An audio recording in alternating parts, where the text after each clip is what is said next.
WhatsApp guys, welcome back once again. दोस्तों, आज की कहानी जो एक्सप्लेन करने जा रहे हैं उसका नाम है लाइफ ऑफ पाई। ये कहानी असल में एक इंडियन बच्चे की है जो अपने गांव से जाकर एक बड़े से शहर में बस चुका है, लेकिन बीते अतीत में उसकी एक कहानी है जो उसने बहुत ही कम लोगों को सुनाई है। लेकिन एक दिन उससे मिलने एक राइटर आता है और तब वो अपनी कहानी उसे सुनाना शुरू करता है। कहानी की शुरुआत होती है, हम अपने अहम किरदार इरफान खान को देखते हैं जिनका नाम है पाई।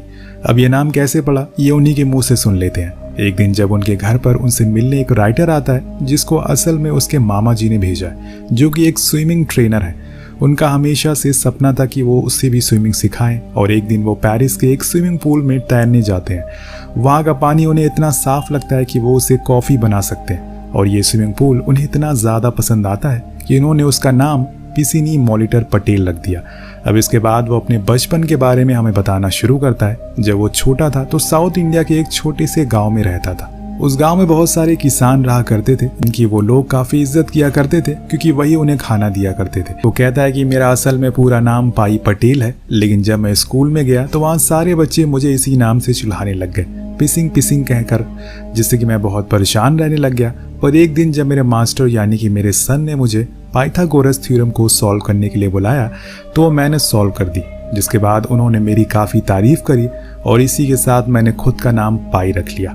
उसकी ये कहानी सुनकर वो राइटर हंसने लगता है, पर पाई कहता है कि अभी तो ये बस शुरुआत है, तुम्हें कुछ ऐसी चीज़ें जानने को मिलेगी जो शायद किसी को तुम बताओगे तो वो यकीन भी नहीं करेगा। इसके बाद वो अपने परिवार के बारे में बताना शुरू करता है और कहता है कि उसके अप्पा जो कि एक नास्तिक थे, वो एक जू के मालिक थे, लेकिन उसकी माँ एक बहुत ही धार्मिक थी और सारे हिंदू गॉड को मानती थी, पर उन्होंने कभी भी उसे किसी भी गॉड के बारे में नहीं बताया। ऐसा उन्होंने क्यों किया ये तो उसे भी पता नहीं है, इसलिए मैंने सारे धर्मों को फॉलो करना शुरू कर दिया, क्योंकि हमें सर झुकाना सुनने वाला चाहिए, चाहे वो किसी भी धर्म या फिर किसी भी जाति का क्यों ना हो, वो सुन लेगा। यही रूल उसने भी फॉलो किया। लेकिन एक दिन जब वो लोग खाना खा रहे होते हैं तो उसके डैड कहते हैं कि तुम सारे धर्मों को एक साथ नहीं मान सकते, क्योंकि ऐसे में हमें किसी एक पर भरोसा नहीं रहता और हम सारे धर्मों के बीच में फंस जाते हैं। लेकिन उसकी माँ उसके पापा को डांटती हैं और कहती हैं कि अभी वो छोटा बच्चा है, उसे ये सब बातें मत बताओ। लेकिन यहाँ पाई को इतनी तो समझ थी कि वो सही गलत में फर्क समझ सके और उसे इस बात की पूरी उम्मीद थी कि वो जब भी प्रे करता है तो उसकी बात जरूर सुनी जाती है। कहानी आगे बढ़ती है और हम देखते हैं कि पाई अब धीरे धीरे करके उन जू के जानवरों से भी बात करना शुरू कर देता है। लेकिन एक दिन जब वो जू में बंधे एक बंगाली टाइगर के पास जाता है तभी उसके डैड वहां आ जाते हैं और वो उसे बहुत डांटते हैं और उसे समझाती हैं कि ये जंगली जानवर है, कोई इंसान नहीं है जो तुम्हें तकलीफ ना दे। लेकिन पाई कहता है कि वो तो बस उसे खाना खिला रहा था। तब उसके अप्पा उस टाइगर के पास एक बकरी लाकर रख देते हैं और वो फौरन उसे लेकर अंदर चला जाता है और तब उसे समझ आ जाता है कि वो कितना ज्यादा खतरनाक हो सकता है। इसलिए तब से उसने उस जू में जाना छोड़ दिया और अपने मामा के पास चला गया जहाँ पर उसने उसे स्विमिंग सीखी। उन्होंने ही उसका नाम एक दिन पाई रख दिया, जैसे कि मैंने आपको बताया था। अब धीरे धीरे करके समय बीतने लगा और वो बताता है कि मैं बड़ा होने लग गया। मैंने उसी गांव में एक जगह म्यूजिक क्लासेस भी सीखनी शुरू कर दी और वहाँ मुझे एक आनंदी नाम की लड़की पसंद आ गई। उसे मैंने दोस्ती करी और फिर वो दोस्ती धीरे धीरे करके प्यार में बदल गया। हम दोनों एक साथ काफ़ी समय बिताने लग गए। पर एक दिन जब हम पूरा परिवार एक साथ डिनर कर रहे थे तो उस समय मेरे अप्पा ने मुझे बताया कि उन्हें इस शहर को छोड़ना पड़ेगा क्योंकि हमारी ज़मीन अब सरकार ले रही है, क्योंकि वो कभी भी हमारी थी ही नहीं। अप्पा बताते हैं कि कनाडा में एक आदमी से बात कर रहे हैं, वो हमारे सारे जानवरों को खरीद लेगा, जिससे हमें अच्छे पैसे भी मिलेंगे और उसी पैसों से हम वहाँ पर एक नई शुरुआत करेंगे। अब सभी इस बात से उदास हो जाते हैं क्योंकि वो यहाँ पर बरसों से रह रहे थे, इंडिया को वो छोड़कर नहीं जाना चाहते थे। और आनंदी का क्या होगा? और पाई के लिए ये बहुत ही ज़्यादा कठिन समय होता है। अब वो जाने से पहले वो एक आखिरी बार आनंदी से मिलने जाता है और उसे सब कुछ सच बताता है। वो उसके हाथ पे एक धागा बांध देती है और कहती है कि जब भी मुझे तुम याद करना इसे देख लेना। लेकिन यहाँ पाई वादा करता है कि वो उसे लेने के लिए एक दिन ज़रूर आएगा। पता नहीं ये वादा सच होगा या नहीं।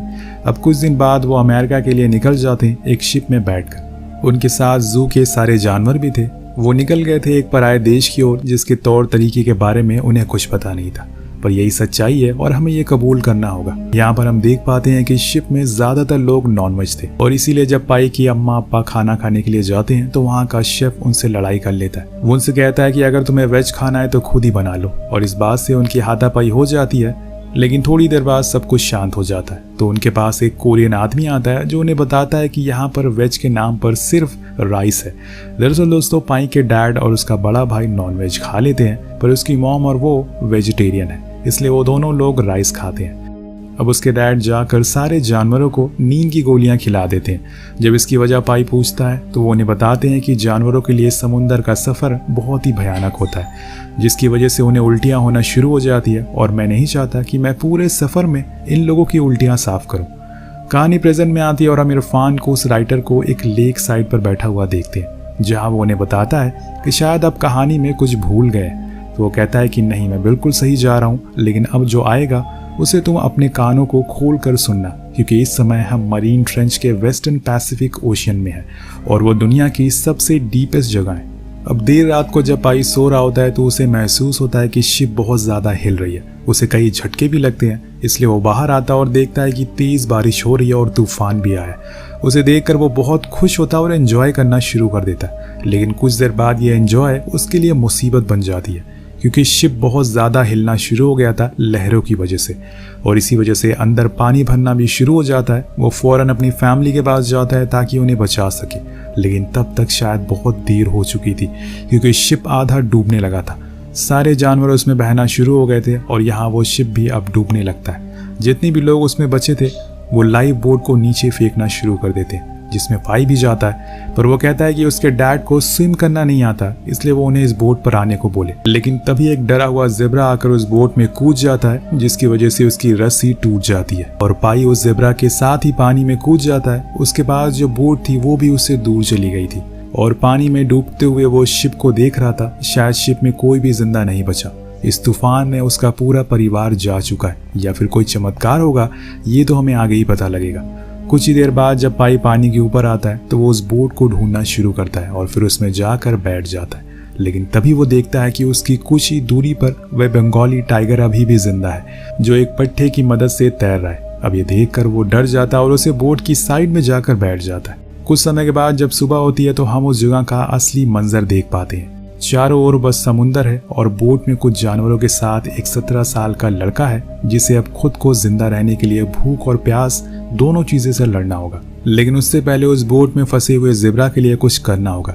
लेकिन दोस्तों यहाँ बस एक ही जानवर नहीं था, बल्कि वहाँ पर एक लकड़बग्घा और एक गोरिल्ला भी था, जो कि लकड़बग्घा एक मांसाहारी जानवर होता है, जिस वजह से वो ज़ेब्रा को मारने की कोशिश करता है। लेकिन पाई उसे बचाता है, पर इतने में वो गोरिल्ला आकर उसे मारना शुरू कर देता है और इसी चक्कर में वो ज़ेब्रा मारा जाता है, जिसे पाई को बहुत बुरा लगता है। फिर एक और चीज़ उसे पता चलती है कि वो टाइगर रात को छुपकर उसी बोट में आकर बैठ गया है, और जब वो बाहर आता है तो सभी उसे देखकर हैरान थे और डरे हुए थे कि ये एक भूखे टाइगर के सामने बैठे हैं। वो सबसे पहले तो उस लकड़बग्घे को मारता है और इसके बाद उसका शिकार शायद पाई था। लेकिन पाई इतनी देर में एक छोटी सी राह बना लेता है, क्योंकि यहाँ इस बोट पर रहना उसके लिए सही नहीं है। लेकिन इससे पहले उसे कुछ सामान मिल जाता है उस बोट में रखा हुआ, जिसमें कुछ पानी की कैन थी और कुछ चॉकलेट बार भी थे, जिन्हें वो खा लेता है, पर ये ज्यादा दिनों तक चलने वाले नहीं है, जो कि उसे सच में पता था।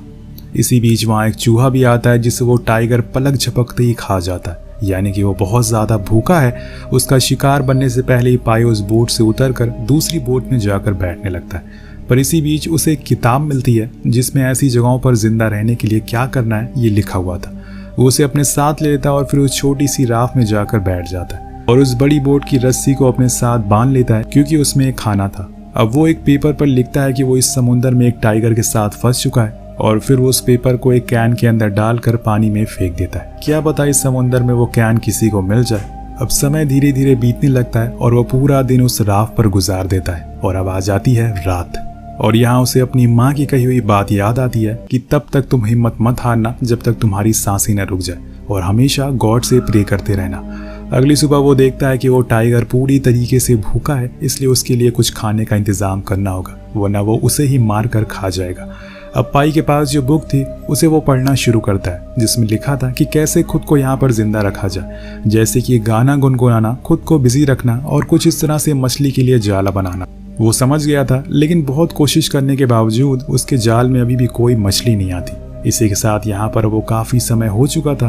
अब उसे कहीं न कहीं खुद को समझ आ गया था कि अगर उसे यहाँ खुद को जिंदा रखना है तो पहले तो उसे इस टाइगर को कंट्रोल करना सीखना होगा। उसकी भूख तो दिन ब दिन बढ़ती जा रही थी और यहाँ पर पाई उसे पीने का पानी देता है, क्योंकि वो थोड़ी ही देर में पी जाता है। जिसके बाद पाई बोट पर चढ़ने की कोशिश करता है, क्योंकि उसके शरीर पर अब छाले आने लगे थे और वो कब तक नीचे पानी में रहेगा। लेकिन यहाँ हम देखते हैं कि वो टाइगर की भूख इतनी ज्यादा बढ़ जाती है कि वो खुद पानी में कूद जाता है मछलियों को पकड़ने के लिए, लेकिन उसके मुंह में कुछ नहीं आता और वो पानी में फंस चुका है। वो दोबारा से बोट पर चढ़ने की कोशिश करता है, लेकिन वो चढ़ नहीं पाता। हालांकि यहाँ पर पाई के पास मौका था, उसे वहीं पर मरने के लिए छोड़ देता, लेकिन वो ऐसा करता नहीं। उसका दिल बहुत ही नरम है, इसलिए वो रात में एक दूसरी बोट बनाता है और फिर उसकी मदद से उसको बोट पर ले आता है। अब कड़ी मुश्किलों के बाद अगली सुबह उसकी जाल में एक मछली आ जाती है जो कि काफी बड़ी थी। पाई उसे मारते वक्त रोने लगता है और उसकी आंखों में देखता है, लेकिन यहाँ उसे सच्चाई से रूबरू होना पड़ेगा। यहाँ पर खुद को जीवित रखने के लिए उसे ये करना ही होगा। वो उसे मारकर टाइगर को दे देता है ताकि वो कुछ देर के लिए शांत हो जाए। लेकिन यहाँ अब उसे इस बात की फिक्र होने लगी थी कि अब वो कब तक यहाँ पर जिंदा रहेगा। कहानी और आगे बढ़ती है और एक रात पाई देखता है कि पानी बिल्कुल नीला हो चुका है, क्योंकि वहां पर असल में ब्लू व्हेल आ गई थी, जो कि दुनिया की सबसे बड़ी व्हेल थी। और उस व्हेल को पाई पहली बार देखता है, वो बहुत ही ज्यादा विशाल थी। वो पानी के ऊपर आती है और उसकी बोट से टकरा जाती है, जिसके बाद होना क्या था, ये दोनों ही पानी में आ जाते हैं और जितना भी खाना इनकी बोट में था सब कुछ बर्बाद हो जाता है। पाई को बहुत बुरा लगता है कि ऐसा उसके साथ ही क्यों होता है। अब वो पानी में रहकर परेशान हो चुका था, इसलिए अगले दिन चुपके से बोट पर आता है। लेकिन तभी वो टाइगर उसके सामने आ जाता है और उसे खाने की फिराक में था। वो कई दिनों से भूखा था और भूख हर किसी को बदल सकती है, लेकिन इसी पल गॉड उसका साथ देते हैं। कुछ मछलियां उछल कर उसकी बोट पर आने लगती है और देखते ही देखते बहुत सारी मछली उसकी बोट पर आ चुकी थी, जिसमें से एक बड़ी मछली भी आती है जिसे टाइगर लेना चाहता था। लेकिन पाई ऐसा होने नहीं देता। वो बहुत दिनों से भूखा है। हालांकि वो एक वेजिटेरियन है, लेकिन उसे ये खाना पड़ता है खुद को जिंदा रखने के लिए। या वो उस मछली से भूख मिटाता है। अब जैसे जैसे दिन बीतने लगते हैं, पाई अब उस टाइगर को ट्रेन करना शुरू कर देता है, जैसे उसके डैड किया करते थे। अपने जानवरों को वो उसे थोड़ा थोड़ा मीट देता और चुपचाप बैठे रहने को बोलता है। और कुछ दिन की मेहनत के बाद उसने राफ्ट फिर से तैयार कर ली थी। तभी उसके सामने से गुजरता हुआ उसे एक शिप दिखाई देता है। वो उस बोट में मिली फ्लेयर को चला देता है, पर यहाँ कोई फायदा नहीं होता। तब तक वो शिप वहां से जा चुका था। अब इन सब मुश्किलों को देखते हुए पाई की भी हिम्मत ने जवाब दे दिया था। ये दोनों ऐसे भूखे प्यासे एक जगह पर फंसे हुए थे। टाइगर भी अब बहुत कमजोर हो गया था और पाई की हालत उससे भी ज्यादा बुरी हो गई थी। और एक रात जब वो ऐसे ही लेटे रहते हैं तो वो इस कदर अपनी यादों में खो जाता है कि उसे पता ही नहीं चलता कि तूफान आ चुका है। वो आसमान में अपनी अम्मा को देखता है जो उसे कह रही थी कि तुम्हें लड़ना होगा, जिसके बाद वो एक तेज लहर आकर उसकी बोट को पलट देती है। लेकिन पाई उस बोट को फिर से सीधा करता और उसमें जाकर बैठ जाता है। अब उस तूफान से बचने लगता है, लेकिन उसे कुछ समझ नहीं आता। वो टाइगर से कहता है कि देखो हमारी मदद गॉड कर रहे हैं, वो हमें पानी दे रहे हैं। लेकिन वो तूफान अब और तेज हो जाता है, इसलिए वो गॉड से प्रे करता है कि गॉड हमें माफ कर दो, आप बहुत ज्यादा दयालु हो, मैं आपके सामने सरेंडर करता हूँ। गॉड आपको क्या चाहिए हम लोगों से। हम उस तूफान को देख पाते हैं जो कि बहुत ही ज्यादा भयानक था और इसमें बड़ी बड़ी शिप डूब जाती हैं, तो ये एक छोटी सी बोट क्या है। अब रात भर वो दोनों तूफान से लड़ते रहते हैं और गॉड से प्रे करते रहते हैं। हम देख पाते हैं कि पाई से ज्यादा तो वो टाइगर अब डर चुका है। सुबह जब उसकी आंख खुलती है तो वो देखता है कि भीगने की वजह से टाइगर की तबीयत खराब हो गई है। वो उसके पास जाता है और उसे सॉरी कहता है और उसे अपने गोद में रखकर प्यार करने लगता है, जिसे वो थोड़ा अच्छा महसूस कर सके। अब कुछ दिन और बीत जाते हैं और उन्हें ऐसे फंसे हुए तकरीबन 1 महीने से ज्यादा का समय हो गया था। कुछ समय के बाद जब पाई की आंख खुलती है तो वो देखता है कि उसकी बोट एक आइलैंड के पास रुकी है। वो फौरन अंदर जाता है तो देखता है कि वो आइलैंड असल में नेवलो का था। चारों ओर बस वही थे, लेकिन उसे कुछ फर्क नहीं पड़ता। उसे और टाइगर को वहां पर खाने और पीने की चीजें मिल जाती है, जिससे वो बहुत खुश होते हैं। और जब रात होती है तो पाई वहां पर अपना बिस्तर बना लेता। लेकिन कुछ देर बाद वो देखता है कि सारे नेवले पेड़ पर चढ़ आए और जितनी भी मछलियां थी उस आइलैंड पर सब मर चुकी हैं। उसे समझ नहीं आता कि अचानक से मछलियां कैसे मर गई। तभी उसे एक फूल में एक इंसान के दांत मिलता है और ये देखकर उसे समझ आता है कि ये आइलैंड एक्चुअल में एक कार्निवोरस आइलैंड है। जी हाँ, एक ऐसा आइलैंड जो मांस खाता है। यहाँ का पानी दिन के समय जितना साफ होता है, रात में वो पूरी तरह से एसिड बन जाता है जो मछलियों को खुद में समा लेता है।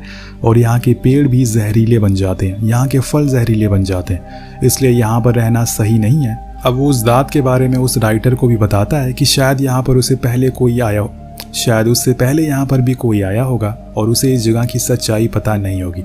मे बी ये उसी का दांत होगा।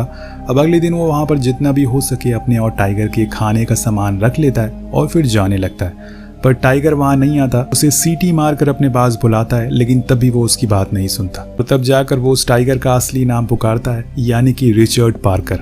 जैसे ही वो उसे पुकारता है वो भागते हुए उस बोट में आकर बैठ जाता है, जिसके बाद वो दोनों अपना सफ़र फिर से शुरू कर देते हैं और कुछ दिन के बाद वो मैक्सिकन बीच पर पहुंच जाते हैं। लेकिन अब पाई और रिचर्ड की हालत बहुत ही ज़्यादा ख़राब हो चुकी है। वो दोनों हड्डी का ढांचा बन चुके थे। पर यहाँ रिचर्ड आगे जाने लगता है और पाई इसी उम्मीद में उसे देखता रहता है कि वो एक बार उसे मुड़कर ज़रूर देखेगा, लेकिन ऐसा नहीं होता।